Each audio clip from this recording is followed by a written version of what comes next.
since recreational marijuana is now legal in Las Vegas, I guess we need a museum for it. You mean the mob, porn, and neon museum are not enough? Apparently not.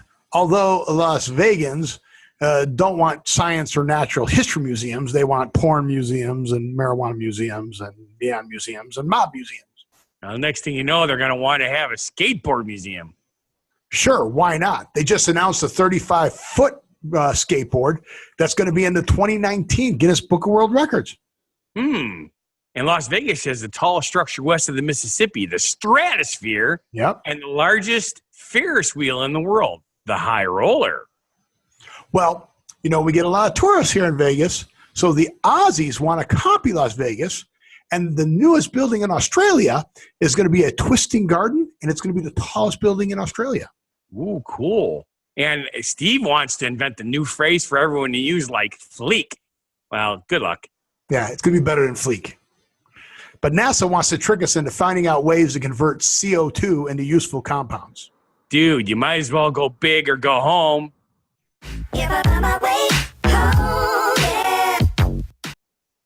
Welcome to What Happened in the World Today. I'm Steve. And I'm Scott. And this is a tale of how bad life decisions led to a YouTube show. And we're going to talk about what we've noticed is going on in the world today.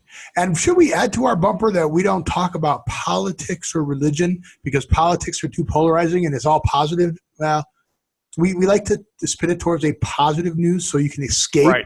I was going to say politics is not usually positive. Yeah. So we try and do a more positive show so you just escape for the half hour, which it seems like the show is becoming a half-hour show.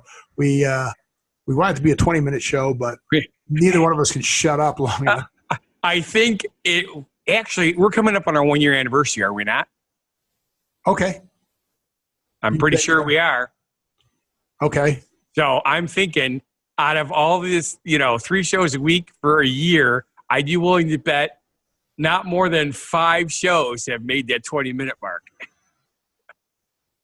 Yeah, I think at the beginning we did a good job. But I think since then we don't. But, hey, it's something to shoot for. Yes.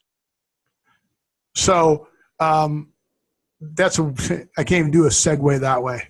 No, but what I was thinking is, with all the, the headaches you've been having trying to get, more income and stuff like that, aren't you glad you're in Las Vegas where the world's largest bong is?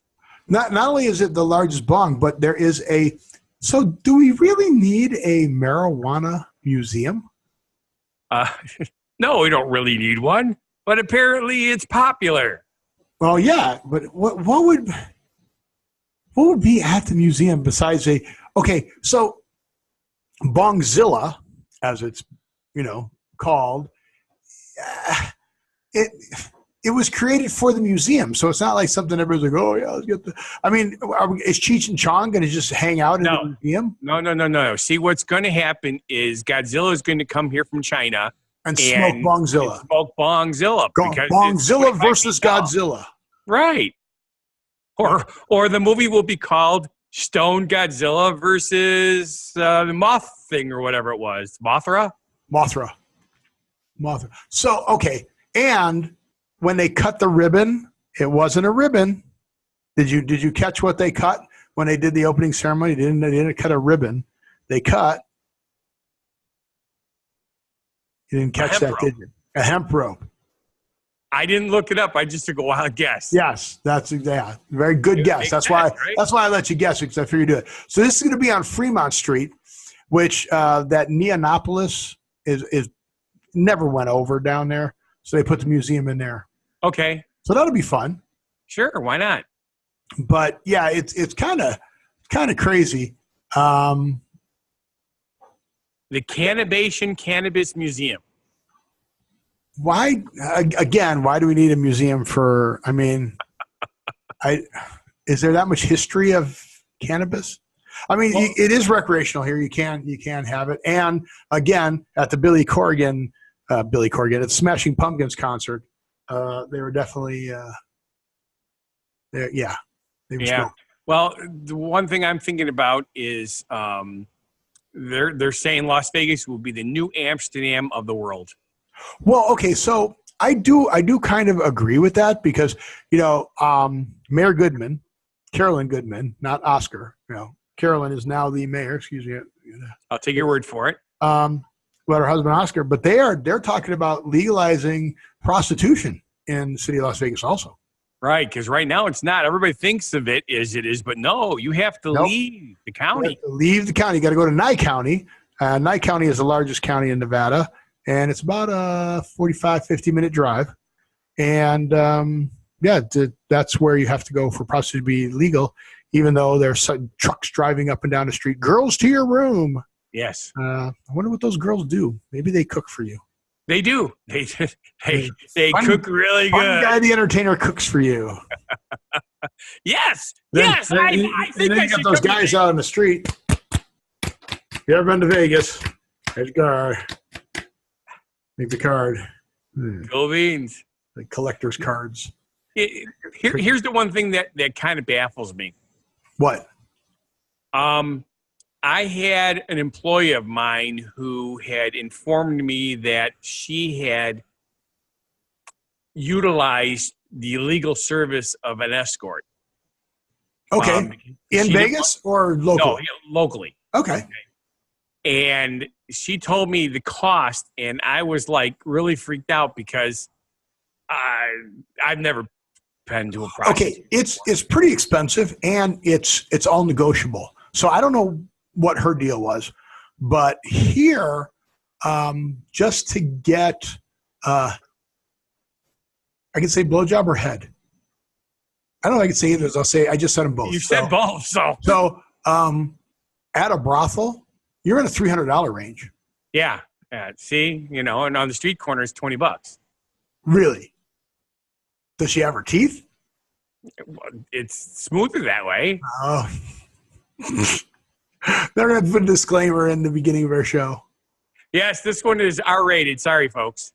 So, but that's all the R-rating we have. We decided this wasn't R-rated. This is PG-14 because they can talk like this. There's just no nudity. Yeah, no pictures. Right. So we just talk about it. But yeah, but it's all negotiable. And yes. Some of the best negotiators are the, I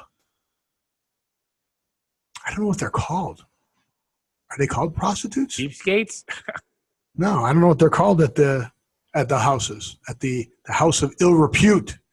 And Mustang Ranch? No, Chicken Ranch. Chicken Ranch. So the best little whorehouse in Texas, right? Right. Got run out of Texas. Right. That Chicken Ranch is in Nye County, right, in Nevada. That from that movie, it's actually here. You can go see it, and they actually have a little story up there, and they tell you about it and stuff like that, which is kind of funny. Yes. But yeah, that's where the best little whorehouse in Texas. But they don't have pictures of Dolly Parton in the nude. Sorry. No. Well, I think they talk about her and Burt Reynolds in the movie, but I don't even know. But we digress. Which is also not unusual. Yes. So there's a museum there you can go and check out cannabis while you're here in Las Vegas buying recreational cannabis. Yes. But and that's the other thing too, right? So you can only smoke it in private residence. You can't smoke it at hotels. You can't smoke it in cars. You can't smoke it in public. And yet all those things happen. Right. So well, just be careful. As professional drivers, we get drug tested. We cannot even breathe secondhand smoke of marijuana because now it's in our system. Right. So it has to be public free. Yeah. Kind of crazy. I mean, I can't stand the smell of it anyway. So. Yep. And like we talked about in a previous show, Canada going to make it legal. Oh, Canada. Oh, yeah. Yeah. So let's talk about world records then, since we're talking about Canada. There's 20. A terrible segue. And of course, the world's largest bong. The world's largest bong. So, how about 35-foot, 7-inch long, massive skateboard. That actually works like a skateboard. It works. Actually has trucks on it, and then guys can stand and go to everything. So yeah. So okay, here's the crazy part about this.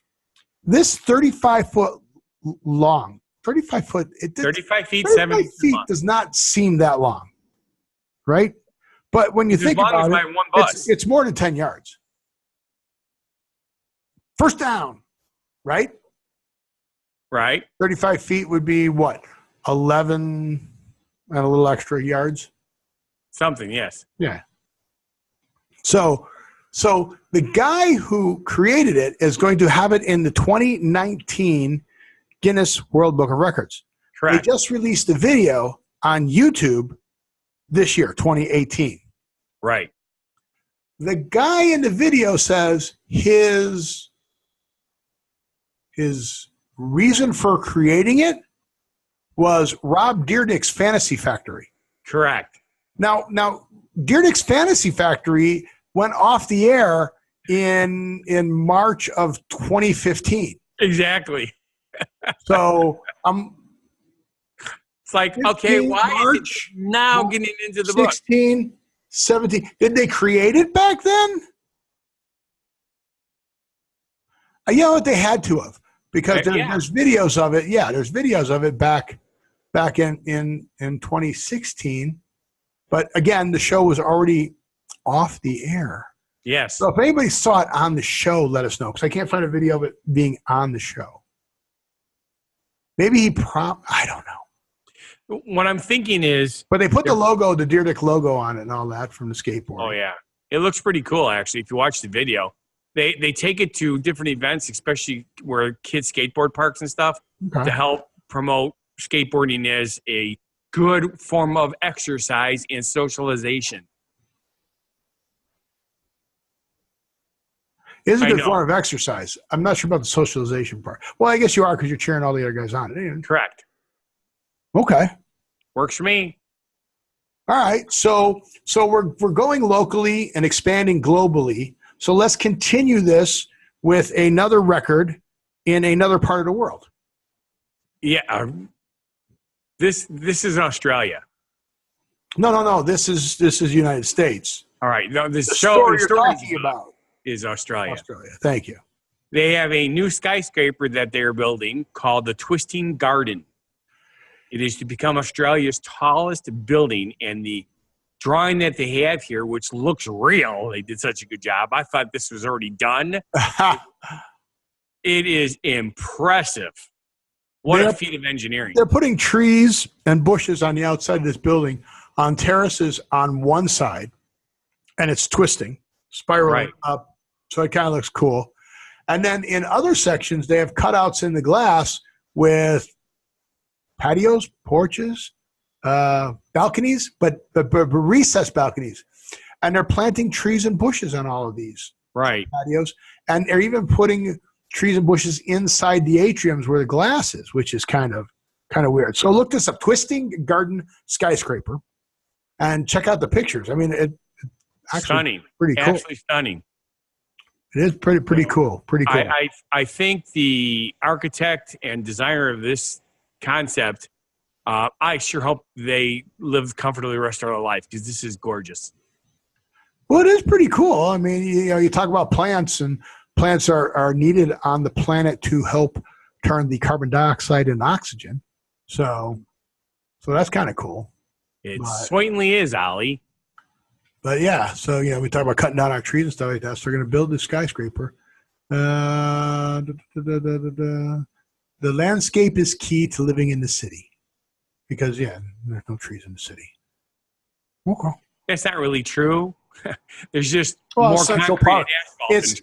It's Central Park, only vertical. Correct. Cool. And you get to live there legally, not sleeping on a park bench. I think there was a bum who actually used that as an address. Yes. In an address. It was a big story, a legit story, legitimate thing. So that's crazy. But also, you penned another genuine positivity message. Yes. Once a week, I'd like to try to do this until somebody tells me they're too stupid. But I think they're pretty good. Well, I think they're really good. And like I said, I want to do it to where we have people, you and I, record them and then put them on our show, where they read the positivity message and tell us who the author is, because that'd be cool to get people on our show. Yeah, we've got a whole bunch of plans, but I have to get through my rough season. You gotta get through, and I need to get a job. So, but it's coming. We're going to get there. You'll see. I hope so. We have plans. We have plans. Just like the plans for the world's tallest spiraling garden. That's right. But genuine positive message, since it's yours, I guess I should say it. I would let you say it. It takes the same effort to think big as it does to think small. Don't be small-minded. I like it. I like it. That's a good one. Because it does, right? You know, and it actually takes less effort to smile than it does to frown. So, yeah. So think big, everybody. I just realized I have a hideous frown. It's pretty bad. It's a Jabba the Hutt frown. Like Jabba the Hutt. Well, you've kind of. Oh my God! I just realized you're going to put that on the show. It's on the show. It's not. I'm not going to put it. That's what I mean for the. Oh, that's going to be the thumbnail. screen. The thumbnail. Yeah, that'll be the thumbnail if I can remember to find it. Good job. I asked it to be more animated, and that's what I get. I got it. I just want you to put your hands on the screen and do stuff like this so we could. Yeah, you know, but that works too. Hey, you were looking for a job, right? I don't know. How'd you like to make $750,000?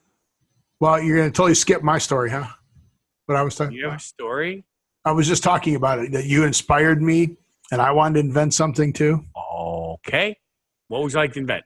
Okay. So I was watching To Tell the Truth, and they had 3 people on there, and goes, I am the first person on the internet to use the term fleek, on fleek. Okay. Okay. So that's huge, right? On point. It means on point. So instead of just saying, oh, it's on point, it's fleek. Okay. So I want to create a new phrase. And since we've already kind of PG 14 this show, I like this one because it kind of sounds dirty. So I think it might catch on. Okay. So here's my new phrase that I want everybody to use. Wait. Okay, ready. You keep that up and I'm going to be inside you. Okay? You're right. It does sound dirty. It does sound dirty. But what it replaces is putting my foot in your ass. Oh. Right? So I'm going to be inside him. So if you're like, I can't believe this guy is doing this. If he doesn't straighten out, I'm going to be inside him. And it replaces putting your foot in somebody's ass. Okay. So be inside him. You're not saying the word ass. Be inside him. It sounds dirty. It does. It really does. Sounds dirty. Okay. But it just means like, if you don't knock it off, I'm going to be inside you. It means I'm going to put my foot in your ass. Cool. I like it. So let's see if that catches on. So mark this show number 155 on Saturday, September 8th, 2018. God, I couldn't remember what year it was. That I was the first person on the internet to use Be Inside Him. I am officially copywriting this for whathappened.world and work on the trademarks and everything. Be Inside Him. Now you can go on to your story that you were so focused on when I stomped all over you. Yeah. It made you want to put yourself inside of me. I wanted to be inside you. My foot in your butt. Well, you're trying to find a way to make some money. So how'd you like to make $750,000? I would love to. Okay. I'm going to send the plans for the Twisted Garden to be built on Mars. Ooh. Done. There it is. Wow. So, okay, and again, I don't understand this story either. Okay, they want the competition. I'm just going to read it, right? All right. Astronauts exploring Mars. They're freeing up launching cargo and other mission critical. Carbon dioxide is one resource readily abundant within the Martian atmosphere. Correct. NASA's new CO2 conversion challenge is a public competition seeking novel ways to convert carbon dioxide to useful compounds. Correct. Why did we have to wait to go to Mars to have this as a competition? One of the things we always talk about on this planet is the abundance of carbon dioxide. Correct. I mean, I know they're turning it more into just oxygen because they're saying that the building blocks of sugar is CO2. But Why do we have to wait to go to Mars to solve this problem? We need to solve this problem now for the Earth. Okay, I have a theory on this. Okay. I have run into so many people that feel that spending money researching things for the planet is a waste. Okay. So we don't feel that way, but we feel a lot of people are like that. So we get tricked into doing it, thinking that we're doing something for Mars. Oh, because it has appeal. Oh, it's exciting. Oh, it's exciting and new. I'm going back to that show. I haven't seen The Love Boat in forever. I know. Why is it in my head? Funny. Come aboard. You know, I know why. Why? Because we need a vacation and we're going to take a cruise together. We are. Once I get a gig to get me past while I need help. Anybody out there knows how to monetize this stuff and do I can't pronounce it. I asked you to look at it and you didn't look at it, so I'm kind of screwed. Patreon. Thank you. We need to get Patreon going. I know people are giving money to shows and stuff like that they like. So we got to turn Patreon for our shows. Yes. But I need help on doing this because I'm old-timey, and instead of just turning it on and going for it, I need help. We both do. Right? Yeah, we both. And here's the funny part. Here, we're doing something that a lot of people our age don't even understand how to do. Which I think is a problem. Our audiences doesn't understand what we're – well, our audience doesn't know to find us on all the things we're on. Correct. And they don't understand they need to share us. On podcasts, share us on the social media. You tell two friends, and they'll tell two friends, and so on and so forth. What was that? That was Pantene, wasn't it? So I am truly looking forward to some of this new technology that is supposed to make this even easier. The problem is then everybody's going to be doing it. It was a 1980s Fabergé organic shampoo commercial with Heather Locklear. You tell two friends, and I'll tell two friends, and so on, so on. I remember that. At first, I thought you were talking about the Fabergé eggs, but no. Fabergé organic shampoo. Yes, completely different. I don't know if they even make that anymore. I seriously doubt it. So, but okay. What else can we do on our show that would attract us? Say, and maybe we're too long, but you know, our generation wants the older show. The younger generation wants the 5 minute. No, 5 minutes too long. See, there I go. They're in the Snapchat, the little 30-second things. Correct. But you know what our challenge is? That we need to go big or go home. That's the way we were brought up. We go big or go home. Thank you for catching up on that segue. You betcha. I didn't know if you were going there or not. I almost didn't. I thought maybe you were talking about something else. I said, no, I know this is what he wants me to do. Yes, you're awesome. It's because you're like drilling your eyeballs into me. Yes, get it right. You know what to do. Look, wait, I don't know where your screen is. Look down and read it. If I do that, then you look down and read it. But go big or go home. That's our phrase origin story. A phrase origin story is go big or go home. Now, the interesting part about this is actually not really one of those old-time phrases. This is from the 90s, 1990s. Right. Well, Santa Claus was a Coca-Cola thing. Pretty much. So, but that was the 1800s, but you know. Yeah. But anyway, this is the song we're talking about, right? The song "Go Big or Go Home" by the American authors. No, they wrote a song about that. This was actually originally a sales slogan in the 1990s from a Harley Davidson. It was a motorcycle parts company in Southern California, trying to sell the new oversized Harley Davidson exhaust pipes. Really? Really. So that's where it comes from? You betcha. That's why the motorcycles rumble. Really? Let's get ready to rumble. That's part of this too? Sure. No, it isn't. The phrase is said to have originated as a sales slogan in the 1990s. A motorcycle. Let's get ready to rumble. Let's get ready to rumble is not part of this. Oh, I see where you're going with that. You said it was. No, I did not. I just caught Let's Get Ready to Rumble in my head because Harley-Davidson oversized pipes rumble. They do? Oh, my goodness, are they loud? Well, I know, but they rumble? That's the definition? Well, no. It's just part of... Are you just making stuff? Okay, see, at least when I make stuff up, I tell people I'm making it up, and it's my opinion of, it's my thought of what's going. What are you doing? I'm explaining the Harley-Davidson pipes. They're oversized. They were awesome. Lucy, you got some explaining to do. All right, Wait a minute. I don't have red hair. So let's go. All right, you have more hair than I do, so you're good. Well, that's true. So go big and go home is our phrase. Yes. And it doesn't have to do with surfing from California? No. Like hit the big wave? No.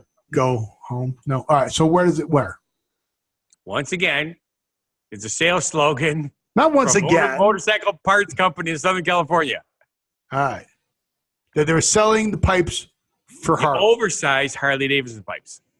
Okay, they were called porker pipes. Did you know that? Yes, I did. Were you going to say that? No. Oh, okay. The movie Porky's just gets me thinking naughty again. Well, you know what the original phrase was? This is true. That's all, folks. Go big or go slow, because the air couldn't go through the smaller pipes. So you had the bigger pipes get more air through, which could go faster. So go big or go slow was originally what was on the drawing board to be that phrase. So I did not know. So that phrase actually meant what it was doing. Either go to the bigger pipes or you'd go slow. Right. Go big or go home has nothing to do with that, but everybody goes, what does it mean? Nothing. It doesn't mean anything. No. But people remembered it. They certainly did. So we hope you remember us. And with that, we want to say thank you for watching. And if you feel our show is not a bad life decision, then please subscribe, watch our other shows and channels. Go to whathappened.world. And if you go to whathappened.world, you can connect to everything.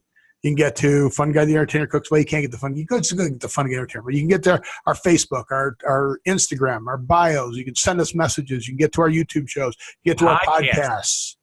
Get to all that stuff. Somebody help us to do Patreon. I forgot to tell you, I did a run over the Labor Day weekend, and people were saying they thought I was really interesting. They said, "Hey, you should be on the air." And I gave them the card. It says, "We are. We are on the air." Really? So they played our podcast while I'm driving. Oh, nice! It was the first time I heard it because I watch our show. I don't listen to podcasts, but they put it on the speaker, and it was cool. All right. Did they like it? They loved it. Awesome. Well, good. Share with us. Thank you guys very much. And with that, I want to say live every day, and we'll see you at the next show. Be genuinely positive, live and love life, and have a good one.